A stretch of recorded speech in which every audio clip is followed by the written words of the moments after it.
Bismillahirrahmanirrahim. Assalamualaikum warahmatullahi wabarakatuh. Bismillahirrahmanirrahim. Wassalatu wassalamu ala Rasulillah Sayyidina Muhammad bin Abdillah wa ala alihi wa sahbihi wa man tabi'ahum ila yaumil qiyamah.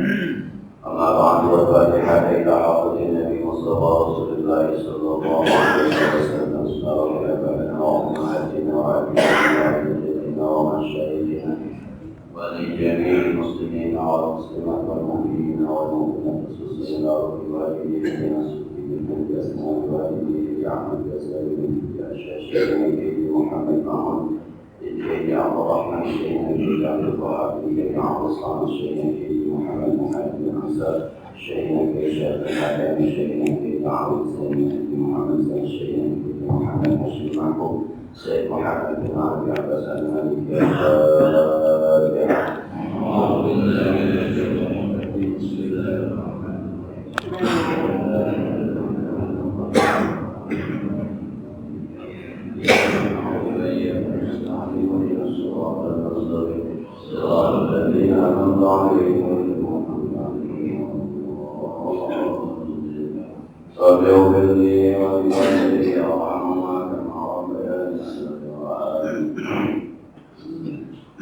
Bismillahirrahmanirrahim. Qala al-mu'allif rahimahullah ta'ala wa la naf'a bihi wa bi'ulumihi fid darain amin. Bismillahirrahmanirrahim. La tay'asu min qabuli 'amalin la tajid fihi wujuda al-sunnah wa rubbama qubila min al-'amali ma lam tudrik thamaratuhu 'ajil. Ibnu Al-Sakandari menyampaikan kepada kita, la tay'as, Anda jangan putus asa min qabulin amalin, dari diterimanya atau tidak diterimanya sebuah amal ibadah kita, la tajidu bihi, yang Anda tidak temukan padanya wujudan huzur, adanya hadir-hadir. Boleh jadi kita ketika ibadah tidak merasakan khusyuk. Boleh jadi kita ketika ibadah tidak merasakan nikmat. Hati kita tidak hadir. Parubbama, boleh jadi kubila min amal, diterima amal ibadah oleh Allah, malam tudrik, selama sekalipun Anda tidak menemukan amalan buahnya hanya pada saat dulu kita pernah bahas sebuah hikmah, man wajada samarata amali ajilan bahwa dalilun ala wujud. Siapa orang yang bisa merasakan buah dari sebuah ibadahnya langsung, maka itu tanda bahwa ibadahnya diterima. Misalnya, kalau ada orang yang sholat, kemudian dia merasa bahwa dengan sholatnya tanha anil fahsya'i wal munkar, buah dari sholatnya itu mencegah dari perbuatan keji dan munkar, dia sudah merasakan itu, maka rasa itu merupakan buah dari ibadah. Kalau ada orang yang dengan puasanya sudah sampai merasa la'allakum tattaqun, dia sudah bertakwa dengan puasanya, maka rasa itu sebagai tanda bahwa puasanya diterima oleh Allah Subhanahu wa ta'ala. Kalau ada orang yang menikah kemudian sudah merasakan litaskunu ilaiha, nyaman hidupnya, tenang, damai ketika dia beristri atau bersuami, maka ibadah nikahnya diterima oleh Allah Subhanahu wa ta'ala. Ketika dia bersedekah, alladzina yunfiquna amwalahum bis-sabai wad-dharra bil-laili wan-nahari bis-sabai lahum ajruhum 'inda rabbihim wa la khaufun 'alaihim wa la hum yahzanun. Orang yang sedekah sudah merasa hidupnya tidak ada rasa khawatir, tidak ada rasa takut dengan sedekahnya, tidak merasa berusuh, nyaman hidupnya, maka orang itu sudah diterima sedekahnya. Tapi ada beberapa amal ibadah kita yang barangkali kita merasa khusyuknya jauh, rasanya juga nggak ada di badan kita. Ibadah kalau orang Betawi amyang. Amyang tuh ada doang, tapi nggak ada rasanya. Sholat, jamaah. Baca Quran. Ada mengatakan ala dzikrillah tatma'innul qulub, kekal yang zikir kepada Allah hati jadi tenang. Dia sudah baca Quran sehari satu juz, tapi hatinya selalu galau. Dia sudah sholat, tapi hidupnya masih berantakan. Dia sudah sholat, tapi baru jalan terus. Kata pengarang, kata Ibnu Al-Sakandari, kalau ini terjadi kepada Anda, la taisas, jangan putus asa.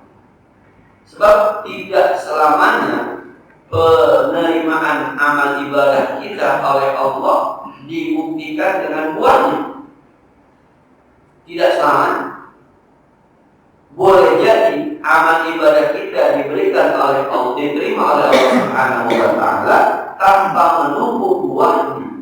Karena boleh jadi buahnya bukan saat itu. Kalau ada orang berdoa, ya Allah sehatkan badan saya, sakit dia, habis dia berdoa, besoknya sehat, itu buah dari doanya. Berdoa ini mustajib lah. Tapi banyak orang yang berdoa, ya Allah sehatkan saya, enggak sehat, enggak usah putus asa. Kalau itu doa saya nggak terima, bukan. Boleh jadi diterima, tapi bukan pada posisi semacam itu oleh Allah Subhanahu wa taala. Karena seulang cara Allah menerima doa itu kan ada tiga, sebagaimana disampaikan oleh Rasulullah di Sunan Tirmidzi. Yang pertama ajilah, memang langsung. Ketika dia bicara, ya Allah sudah panas bertahun-tahun turunkan hujan, ya Allah saat ini juga hujan. Ada yang begitu. Tapi ada yang begitu enggak. Dia minta hujan, tapi Allah nggak kasih hujan, dikasih yang lain. Apa itu? Terhindar dari penyakit, terhindar dari mara bahaya. Harusnya dia naik Lion Air, harusnya. Tapi karena terlambat, ada macet di jalan, nggak naik Lion Air. Itu boleh jadi pengabdian diminta apa yang diberikan oleh Allah. Yang terakhir, boleh jadi kalau doa ini diterima saat ini ajilan, apa yang diminta dikasih, diselamatkan lima ayat. Nanti di akhirat dia bahaya. Sebab amal ibadah dia yang lain tidak cukup untuk menghantarkan dia ke surga. Maka amal ibadah doa itulah yang dibikin oleh Allah untuk menghantarkan dia ke surga. Berubah, boleh jadi bilang amal malam tutik sama Allah juga. Amal diterima bukan harus nanti ada wajib ada rasanya berarti diterima. Nggak mesti begitu, nggak mesti. Terusin aja. Ada sebuah cerita di dalam kitab ini yang kalau imam. Ada orang ahli ibadah 40 tahun di Mekah. Dia umroh dibilang setiap saat dia umroh dibilang labbaik Allahumma labbaik labbaik. Tapi ada suara turun di telinganya, ada suara menjawabnya, la labbaik wala sa'daik. Sekarang dibilang, ya Allah aku datang memenuhi panggilanmu, ya Allah aku datang memenuhi panggilanmu, ada suara bilang enggak, aku mengerti. Nah, ini selain kita ini ada juga tuh di Mukhtar Al-Istinnya Nabawi. Orang-orang yang pergi hajinya pakai duit yang haram, ketika dia bilang labbaik Allahumma labbaik, Allah jawab la labbaik la sa'daik. 40 tahun dia hari umroh, labbaik Allahumma labbaik, dijawab la labbaik wala sa'daik. Dia satu saat ada orang yang mengunjunginya ke rumah. Ketika mengunjungi, kalau bahasa kita mah saya mau ngaji sama Ustaz. Ketika gurunya bilang labbaik Allahumma labbaik, itu muridnya dengar la labbaik la sa'daik. Kata muridnya, saya berhenti jadi murid. Gurunya dia baca doa kepada itu. Nah, mohon maaf Tuan Guru, saya tidak jadi berguru dengan Anda. Kenapa? Allah aja kata terima ibadah Anda, bagaimana saya bisa berguru? Apa kata ahli ibadah itu? Saudara, saya 40 tahun di ibadah, labbaik Allahumma labbaik, tapi jawabannya la labbaik wala sa'daik. Tapi saya nggak pernah putus asa. Kenapa? Sebab yang saya minta kepada Allah, kalau saya berhenti minta, saya berhenti menyuruh, saya harus menyuruh mana lagi? Pintu tempat yang saya minta, yang saya harus ketok labbaik Allahumma labbaik, itu hanya satu pintu, Allah. Kalau saya bosan, kalau saya berhenti, kalau saya marah, pintu mana lagi yang harus saya ketok? Enggak, mau diterima kayak kagak kayak kulo amat, pokoknya itu doang lah labbaik Allahumma labbaik. Mau ngetok pintu mana lagi? Emang itu doang enggak? Kita sembahyang kata mereka sembahyang itu kagak diterima. Terus kita berhenti sembahyang. Mau sembahyang kemana? Kita berdoa, doa kagak diterima. Terus kita mau berdoa mana? Emang kita ini mau doa aja, mau diterima kayak kagak. Kalau kata seorang penyair, orang yang ngetok pintu terus menerus ada harapan untuk dibuka. Dibanding orang yang kagak ngetok pintu sama sekali. Ketok aja nggak dibukain, ketok aja nggak dibukain, beri salam aja nggak dibukain. 40 tahun masih jangan dibukain, lumpuh gitu.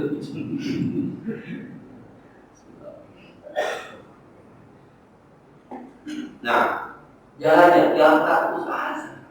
Nggak ngefek di kita, ngefek di anak, nggak ngefek di kita, ngefek di istri, nggak ngefek di kita, ngefek di masyarakat, nggak ngefek di kita, ngefek di santri. Dan boleh jadi kita yang beribadah kagak diterima, tapi amal soleh yang dicontek sama orang jadi ya. Kita ngamalin tiap Jumat di sana, orang lihat 20.000, orang lihat 50.000, bahkan orang dia mungkin naik. Nyontek ternyata mungkin amal kita ini gak diterima sama Allah, mungkin. Tapi efek dari orang yang ini bisa jadi ikhlas, dia ikhlas gara-gara kita. Boleh ya.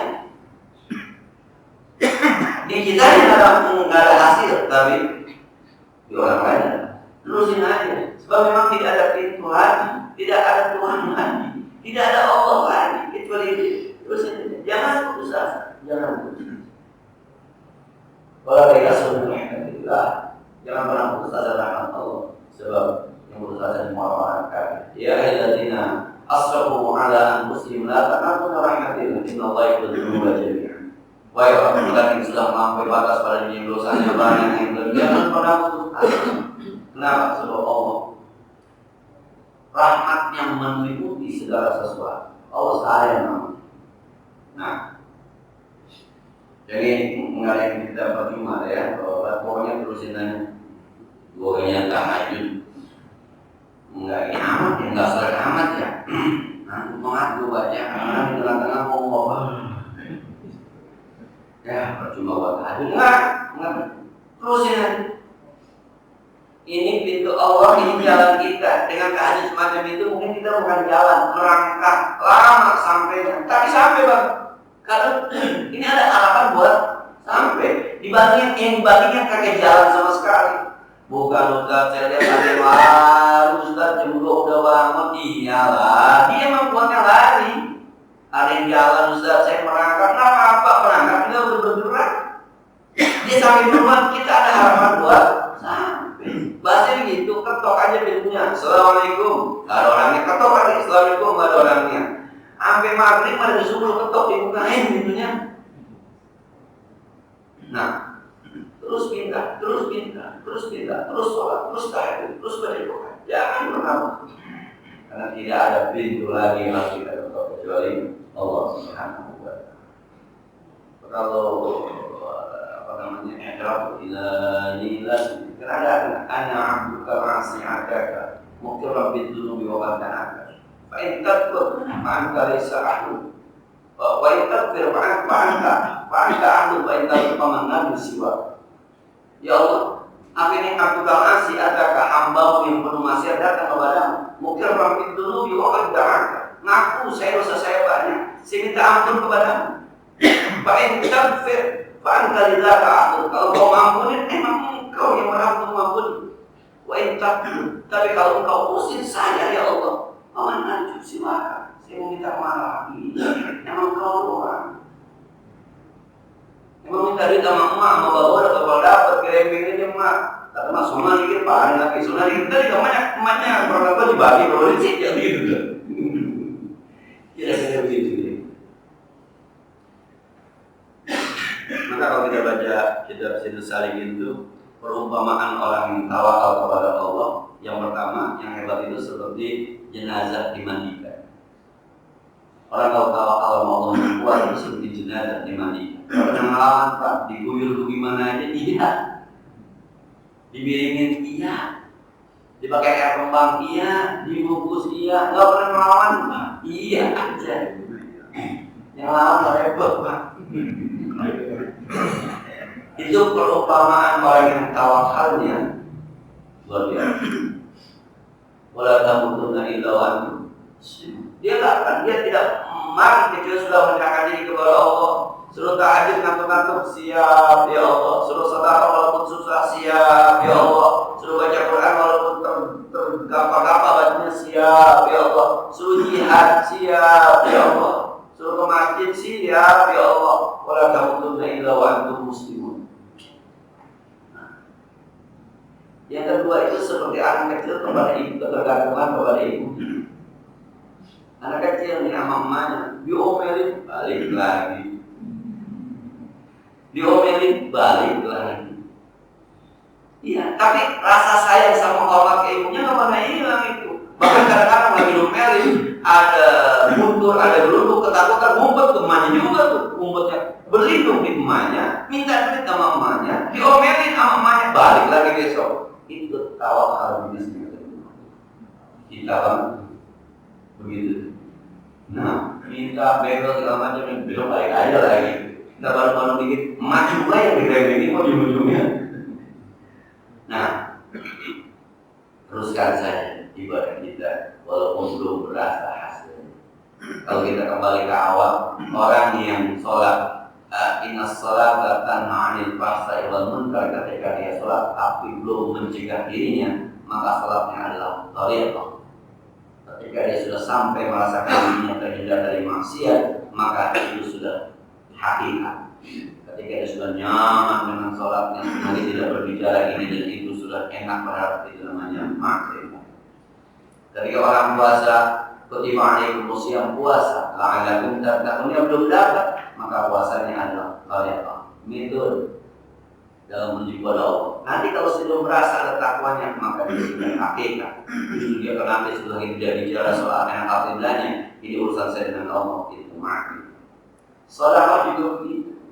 Apapun yang disedekahkan pasti diganti ketika dia sedekah, merasa diganti.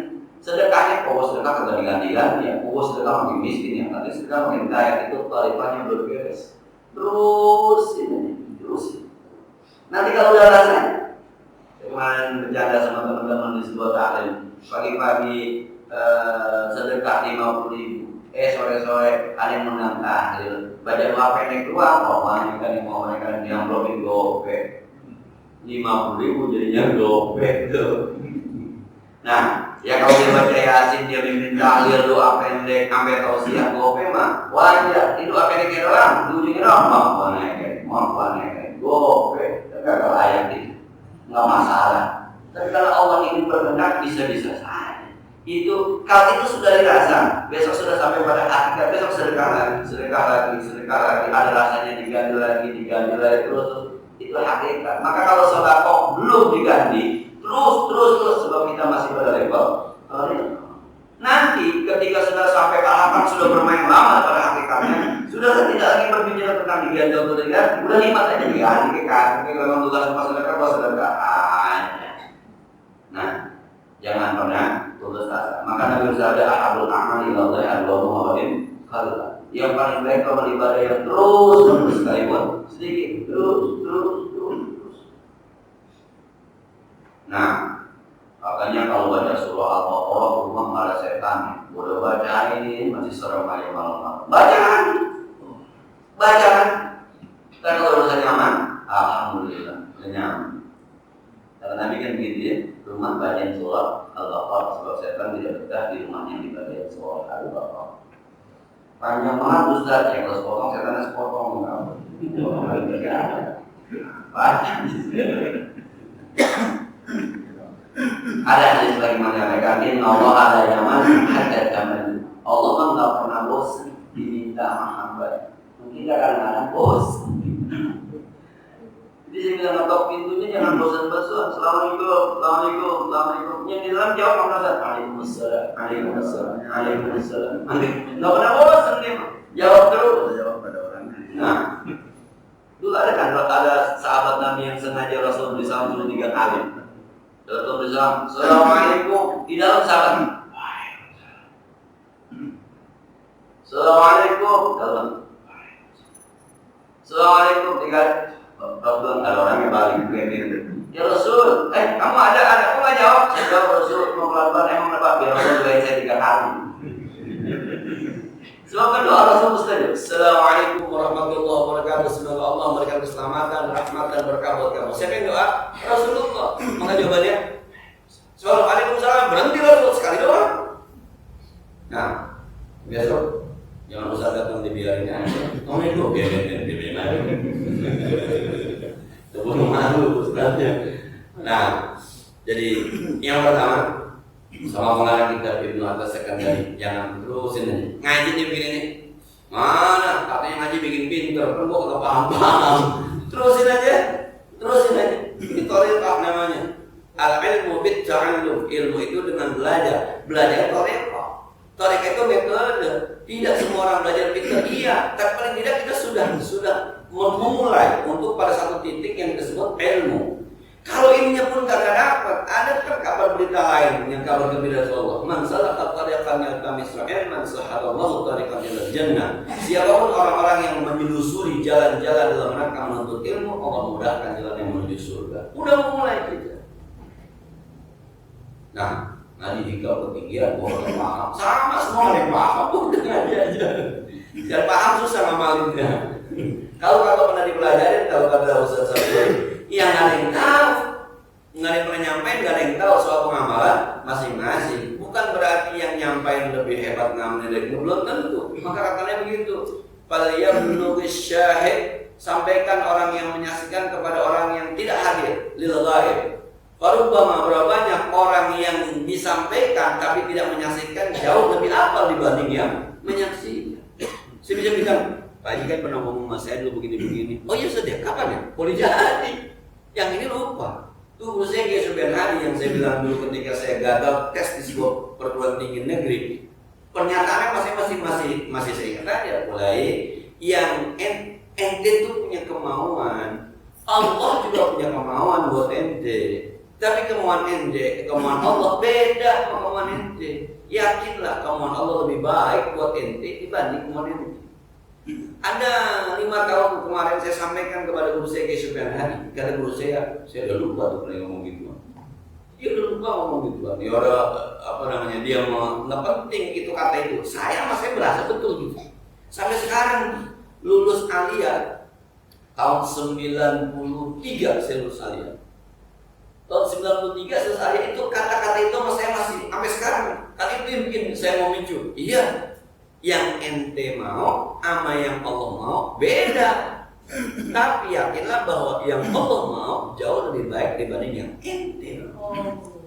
Boleh jadi yang kita sampaikan lebih apa daripada yang menyaksikan. Nah, terusin aja, kita teruskan aja gitu. Karena banyak kebaikan dari semua amal ibadah, sekalipun mungkin buahnya belum kita dapat. Yang kedua, qala al-mu'allif rahimahullah ta'ala la tuzakkiyanna walidan la ta'lamu thamaratahu wa laysa al-muradu min as-sahaba al-inqar wa innama al-muradu minha wujubul athman. Saya baca ini kata kita termasuk yang saya termasuk yang ketipu.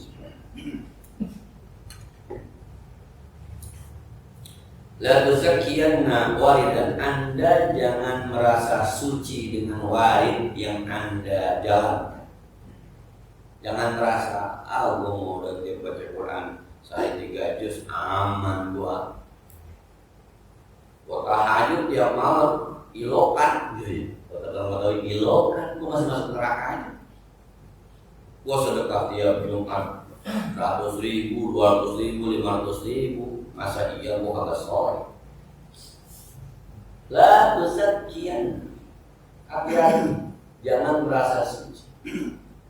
Teman-teman yang udah ngaji terus tapi jangan ada rasa. Nah, jangan ada rasa. Ya gua nggak kayak gua ngaji mulu, orang mah jadi dulu itu gua heran gua ngaji aja. Nah, jangan gitu. Apalagi la ta'lamu thamaratahu, yang kamu nggak merasa buahnya. Kalau pengajian yang kita hadiri membuat kita dari sombong jadi tawadhu, dari pelit menjadi dermawan, dari lalai menjadi ingat, dari nggak bisa menjadi bisa, dari tahu menjadi tidak tahu.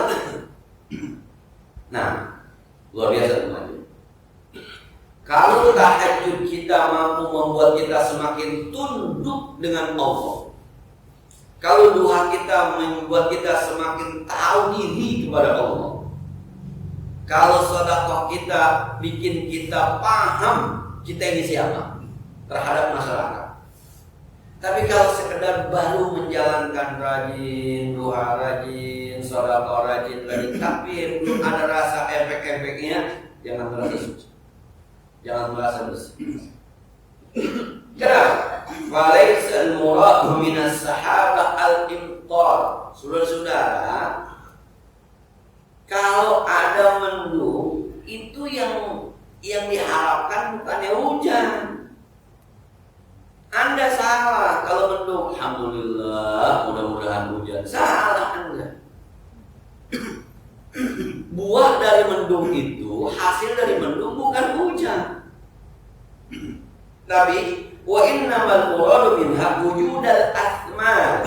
Dari mendung itu yang diharapkan hujan, kemudian pohon jadi subur. Ada buahnya, bermanfaat buat kita. Kalau hujan sehujan-hujannya, ngapain? Kalau hujannya dikit, kalau banyak, akhirnya sawah kerendam, sapi hanyut. Nah, rumah pada hancur, bahaya lagi. Anda salah berharap. Hujan turun, kemudian nyirami sawah kita, padi menjadi subur, maka yang diharapkan adalah kesuburan padinya jadi berasnya kita makan. Itulah mendung. Hujan tidak ada kecuali mendung. Tapi ketika lihat mendung, kalau kita bilang dikit lagi hujan, sehujan-hujannya yang kita harapkan, Anda tertipu. Bahaya. Sejauh mana hujan ini bikin air jadi banyak, kita kagak kekeringan bisa minum. Itu manfaat dari mendung. Sebab mendung sendiri udah hujan, Pak. Mendung itu kan air gitu, tinggal turunnya doang. Kalau turunnya langsung Pak jadi satu, kagak satu-satu turunnya berubah gitu. Nah, banjir itu hujan, longsor itu hujan. Itu yang diharapkan dari hujan, bukan. Kalau Anda melihat mendung, bukan hujan. Hasil dari mendung itu, iya, pertamanya hujan. Tapi hujan bisa nggak menyuburkan padi? Bisa nggak bikin ternak lebih sehat? Bisa nggak? Bisa nggak? Bisa nggak? Kalau Anda nggak paham bahwa tujuan dari mendung ada ini, Anda ada hujan, jangan merasa suci dulu, baru paham soal mendung.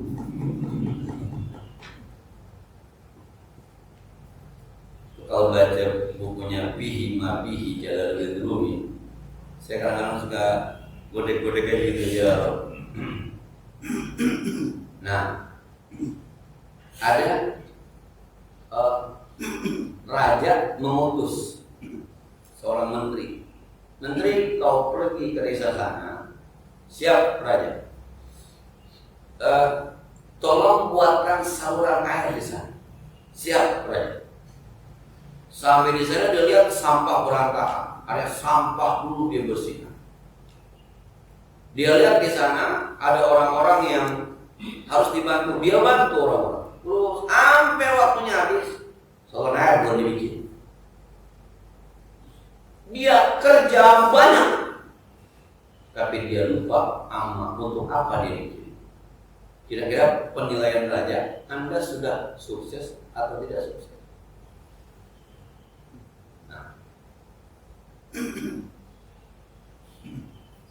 Kita dikirim oleh Allah ke dunia ini buat apa? Tujuannya apa? Kita dikirim sama Allah ini buat apa? Tapi akhirnya kita ngerjain yang kagak-kagak gitu, yang kagak-kagak kita ngerjain. Di badan kita aja kadang guntingan di model-model. Nah, ibu-ibu tuh kadang-kadang alisnya di model-model itu. Ada yang nge-track alisnya. Bedak dibuat Jadi akhirnya kita mengerjakan sesuatu yang tidak diperintah oleh Allah. Nanti kalau kembali ke Allah, kata Allah, lalu kamu kerjain gimana ceritanya? Udah ya Allah, saya bangun rumah, saya beli mobil, saya beli sawah, saya kata Allah, bukan itu yang gue suruh, bukan. Ngapain itu lu kerjain? Nah, begitu juga tuh. Kalau kita melakukan sesuatu amal ibadah, tapi tujuannya kita kagak tahu, tujuannya kita nggak tahu, maka jangan merasa suci dulu. Sampai kalau kata Jalaluddin Rumi, ada orang yang ngaji ilmu fikih, ternyata buat dirinya sendiri, bukan buat orang lain. Ada orang belajar ilmu astronomi, falak, buat diri sendiri, bukan buat orang lain.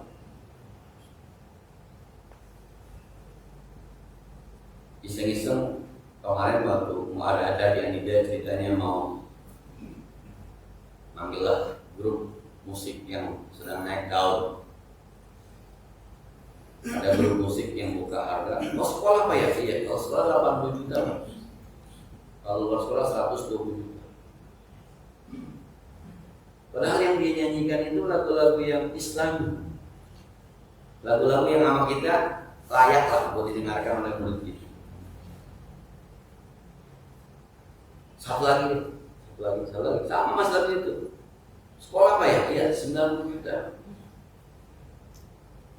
Lewat jalur khusus 55 juta, tapi sound systemnya 25 juta. Ya sama aja tuh mas.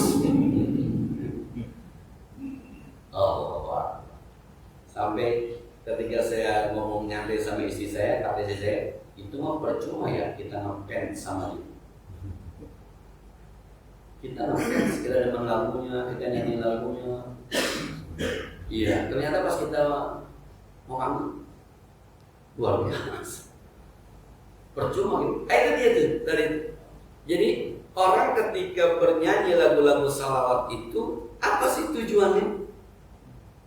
Apa sih buahnya? Selama Anda masih melihat ada uang di situ, maka Anda jangan merasa suci. Ketika kita berdagang, ketika kita ngajar, ketika kita bekerja, kalau yang terlihat adalah uang, maka Anda jangan merasa suci. Oh, kerja juga kan perintah Allah. Iya betul, setuju.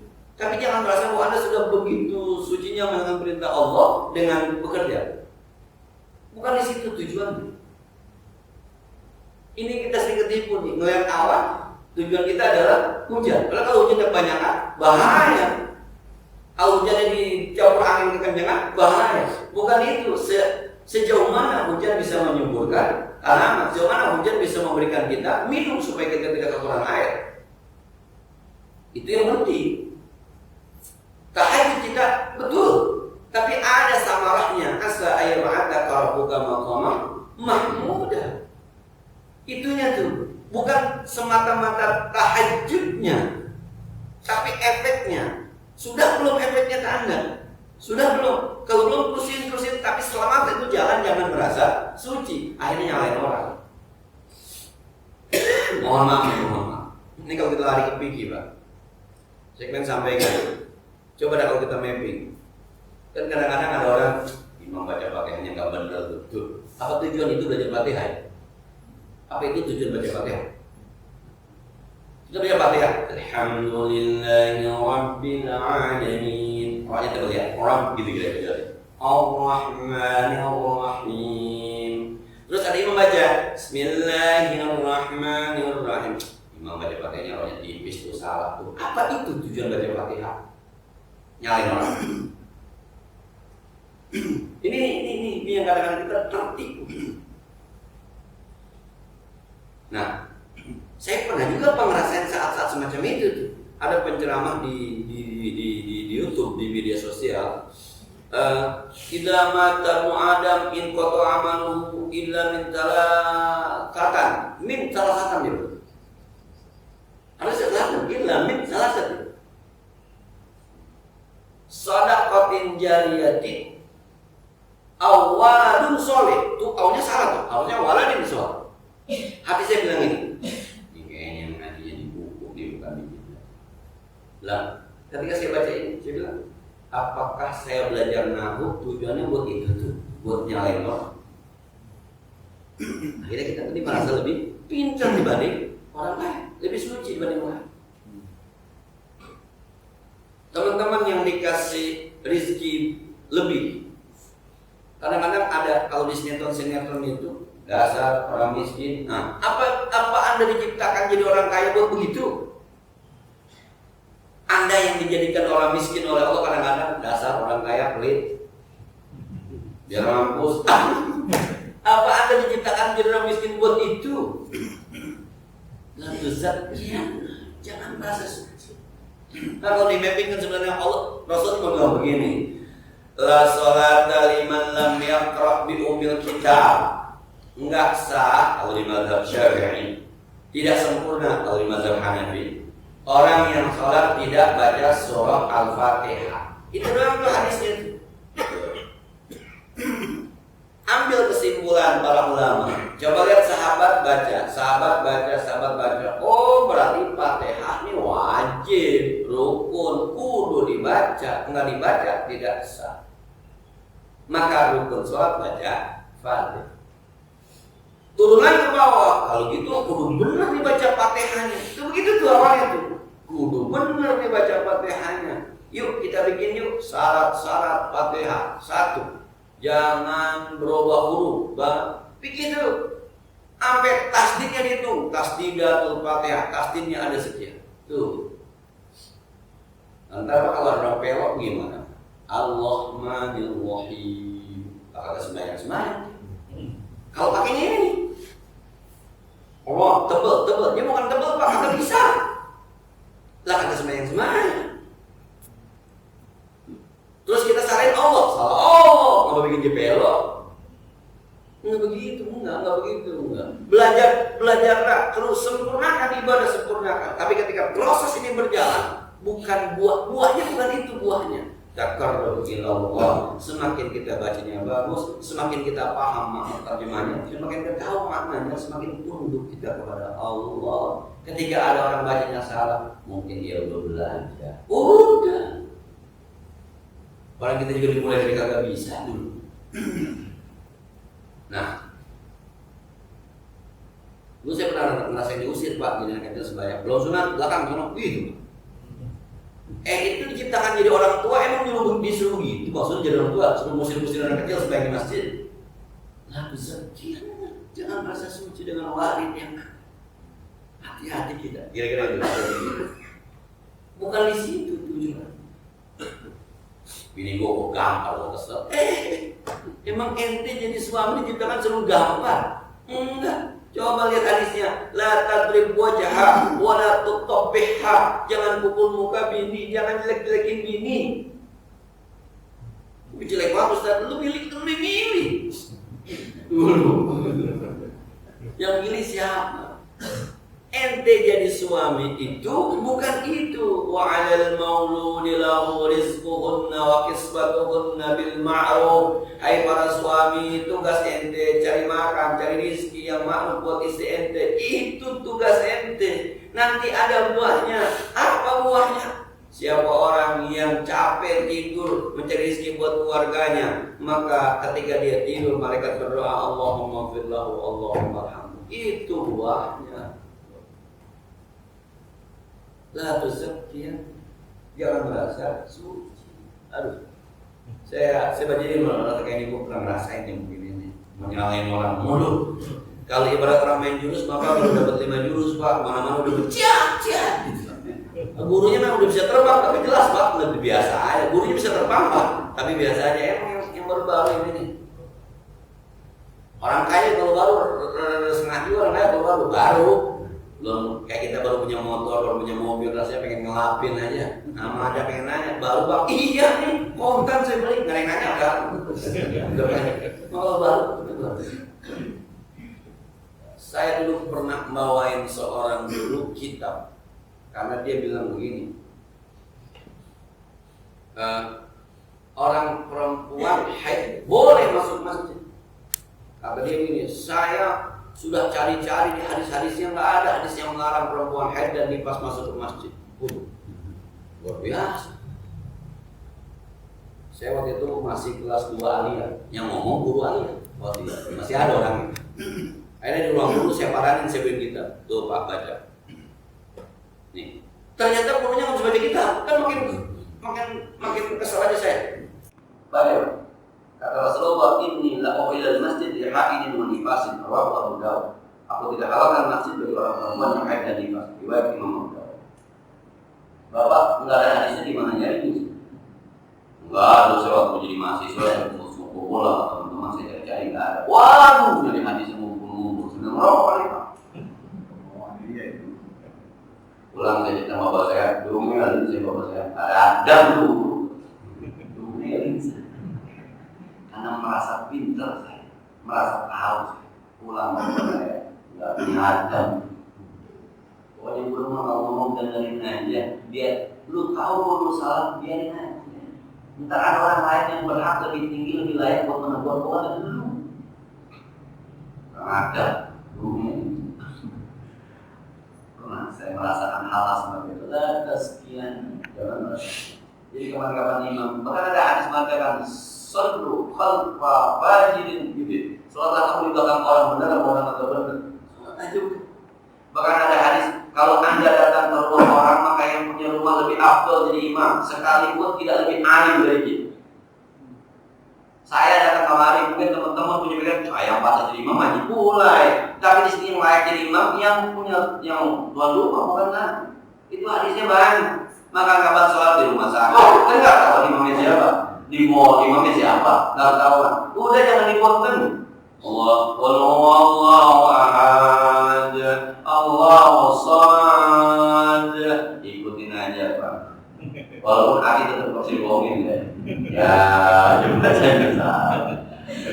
Ini yang saya bilang, kita udah belajar, tetap aja ketika ketemu itu kali kita tetap aja merasa suci, merasa paling benar. Ya panjang.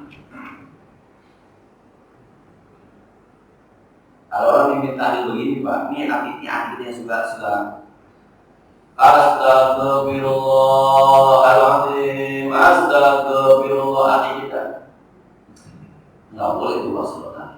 Sebab boleh jadi dia belum belajar. Atau dia belum belajar emang kemampuannya di sini. Dan boleh jadi dia paling alim di kampungnya. Sekarang di kampungnya.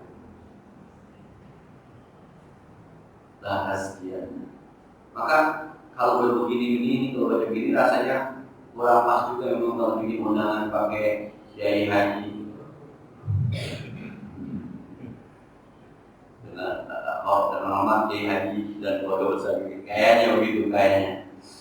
Nah, tapi kapan kita nih Bapak yang ngaji, kalau kapan-kapan dapat jangan ngaji hikam orang lain jangan. Ini mah kita kapan-kapan. Sebab ada orang yang diundang kalau pakai haji aja juga mau Pak. Lu kata gua haji murah, mahal pakai haji ini. Enggak tahu. Jadi mah ada hajinya doang.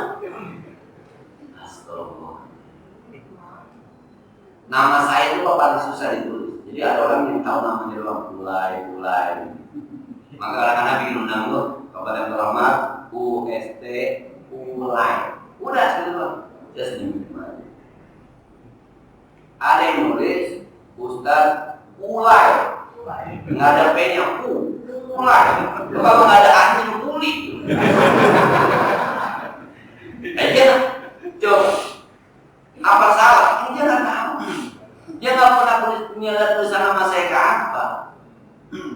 Orang saya di waktu kecil tanda tangan pakai bahasa Arab, fa, la, ya, sama hakul. Ternyata pas ngaji Sahih Bukhari ada sebuah riwayat namanya Fulay bin Sulaiman. Fulay bin Sulaiman tulisannya fa, la, ya, ha, bukan ha, tapi ha. Fulay dari situ ngambil. Sampai saya bingung sama bapak saya. Kok bapak saya bisa tahu nih ada di Sahih Bukhari? Bapak ngaji sama Matria. Saya tanya bapak tahu aja Pak. Dulu waktu lahir ada kiai main kemari betul namanya. Dulu orang tahu juga. Boleh ngomong juga. Kiai Muhammad Zaid almarhum di daerah Taman Kota tuh Kiai Muhammad Zaid lahir. Yang namanya kiai jadinya bapak saya. Sampai saya tanya terjemahnya orang tua kagak tahu. Pokoknya kalau kiai ngomong, gue udah percaya aja, gue tulis aja. Orang dulu gitu, makanya saya bilang tadi saya domain kurang ada dulu. Orang dulu kalau ngaji apa kata dulu dari iya. Ntar kalau gurunya begitu, kalau salah minta maaf ya kemarin salah nih begini mestinya begitu orang dulu. Nah, lalu sekian Ya. Nah, sama-sama ya, saya dan kita semua belajar mendidik belajar. Kita kadang-kadang kalau makan giginya juga suka ngelap, tau nggak ya? Gitu rasanya. Lu nggak kenal, wah. Ini Bapak baru kemarin Pak, saya bilang kan, orang nggak main, itu ada sih nggak main. Orang bawa duit diterima Pak, itu ada siri, bawa segala macam. Itu dia bahas, tahu Pak artinya siri. Nah, yang lain saya nggak perlu. Tapi ketika bawa bako, ada bakoknya. Tahu nggak bako maksudnya? Ini rumah tangga biar kekal sebab wujud kidang bako. Habis saya begini, bahasa Indonesia tembakau. Yang bilang bako lu, kenapa pakai wujud kidang bako? Itu udah salah semuanya Pak. Kata bako udah salah, tembakau. Ini kan wujud kidang bako. Habis saya bilang ya Allah. Di sini nih, itu kan kalau bisa dibohongin, bahwa kita merasa lebih pintar dari dia sebenarnya. Itu nggak bisa dibohongin. Nah, sampai bilang, nih ibu-ibu, bapak-bapak yang orang Betawi, jangan pernah ditinggalin nih kalau ngamar urusin semacam ini nih. Maknanya luas. Ya Allah, saya bilang, kamu saya yang begini udah mati. Udah. Pokoknya bawa ini yang kita terima, ya beli terima itu aja, nggak usah pakai banyak-banyak. Ini tuh wujud kita bako, atau mau bako, jadi kekal terima. Rasa saya tembakau bukan bako ini. Udah ngomong yang salah, pedan. Rasa itu.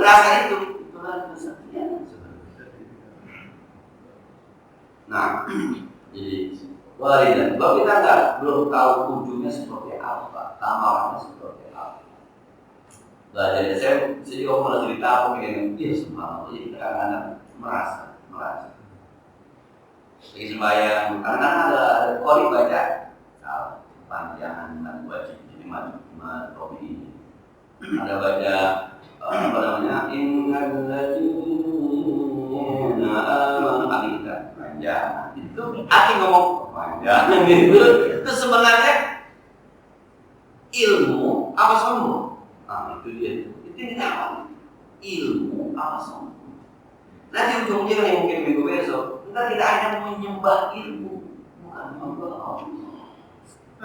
Ini kita ilmunya yang kita banggakan, bukan Allah. Tapi sekali lagi Pak, memang susah, latihannya susah. Ya, saya baru kemarin Pak, saya disebut tausiah orang nikah, ketika bola bener. Godek-godek aja, sampai pokoknya saya bisikin dari mana ini dia orang ini. Orang dari belakang semua, bikin lauk kopan. Nah, saya kira ini dia. Jadi yang pertama jangan pernah putus asa dengan ibadah kita yang masih biasa aja. Teruskan. Sebab tidak ada pintu lain kecuali Allah Subhanahu wa Ta'ala. Orang yang sering mengetuk pintu ada harapan dibuka, tapi orang yang tidak pernah mengetuk pintu apa yang harapan dibuka? Jangan pernah putus asa. Selalu kau terusin, amal ikhlas terusin. Sebab yang kita harapkan Allah ada. Yang kedua, kita sama-sama belajar. Saya juga masih ketika kita sedang menjalankan sesuatu yang kita yakini ini baik, jangan merasa sebab kita kadang-kadang salah juga ternyata mendung bukan hujan yang diharapkan, tapi manfaat hujan bagi kehidupan. Nah, saya kira ini mudah-mudahan manfaatnya. Sebagaimana biasa barangkali jika ada yang perlu kita diskusikan lebih lanjut di belakang.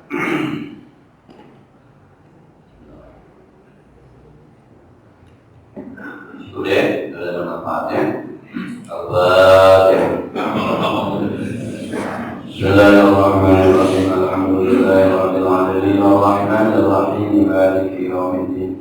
Iyyaka na'budu wa iyyaka nasta'in ihdinas siratal mustaqim. Shiratal ladzina an'amta 'alaihim ghairil maghdubi 'alaihim waladdallin. Allahumma shalli wa sallim wa karim wa barik 'ala sayyidina Muhammad wa 'ala ali sayyidina Muhammad. وانفعنا بما علمتنا وزدنا علما ينفع ربنا زدنا علما نافعا وقلبا صائغا ولسانا ذاكرا وقلبا شاكرا اللهم انا نعوذ بك من علم لا ينفع من قلب لا يخشع من دعاء لا يشفع من دعاء لا يسمع ونعوذ بك من هؤلاء الامر ربنا اغفر لنا ولوالدينا ولمن شيخنا ولجيراننا ولمن حقنا علينا ربنا آتنا في الدنيا حسنة وفي الآخرة حسنة وقنا عذاب النار صلى الله على سيدنا محمد وعلى آله وصحبه وسلم والحمد لله رب العالمين. السلام عليكم ورحمة الله وبركاته.